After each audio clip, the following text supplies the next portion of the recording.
দিলে দুই আর বাকি আর পুরো হচ্ছে এইটি প্লাস্টিকে বাঁধিয়ে নিয়ে এসেছি। হ্যালো গাইস, আম মানে একটা দেখ ধারেরটা আরেক ধারেরটা আছে।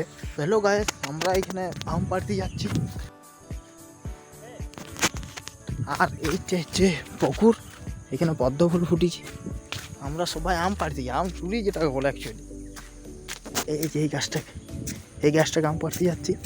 আর এই যে পুকুরটা পার করে যাচ্ছি, তার সমুদ্র 13 নদী পার হই। আর এখানে কত সুন্দর পদ্ম ফুল ফুটেছে, দারুণ দেখাচ্ছে পুকুরটা।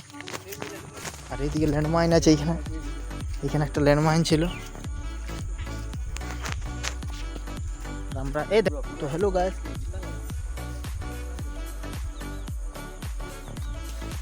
হ্যালো, এইদিকে রাস্তা।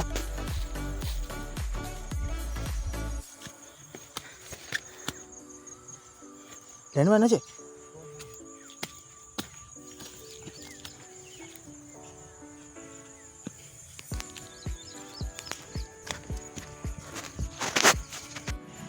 তো এখানে কেমন যেতে হবে।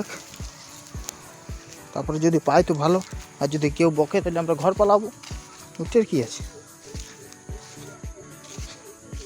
এই যে পচা আম বাকি আছে কি, প্রচুর আম ধরেছি কিন্তু এই দেখা যাচ্ছে 2-4টা পাড়ি এখানে উঠবে। এই যে আমাদের কাতলার ভাই বাতলা,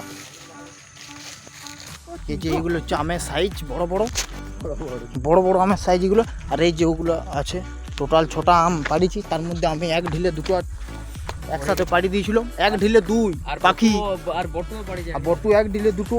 আর আমি বসে বসে দেখছিলাম। আর এই হচ্ছে সাগর। হ্যালো গাইস, হ্যাঁ, হলো এই হচ্ছে মানা। এই শুধু আমার আম ইয়ার আম মানে একটা দেখ ধারেরটা আরেক ধারেরটা আছে। দোকান আছে। আমরা এখন যাচ্ছি সবাই আম পাড়ে। কজন যাচ্ছি দেখো বলে দিচ্ছি। এখানে আছে 5 জন, আর আমি একাই আছি। এখানে পেছনে 6 জন। আর লঙ্কা গুঁড়োটা আছে আর পকেটে। লঙ্কা গুঁড়োটা হচ্ছে এইটি, লঙ্কা গুঁড়ো হচ্ছে এইটি প্লাস্টিকে বাঁধিয়ে নিয়ে এসেছি। ওখানে পলাশ পাতা ইয়া করবো। এইগুলো হচ্ছে আম, একটা আম অত বড়, আর ওটা ভাঙবো, তারপরে যদি খাতে পারে এগুলো খাবো। পুরোমা খাই ইয়া করলাম। হ্যাঁ, এইখানে ছেলে আয়, এই যে হ্যাঁ।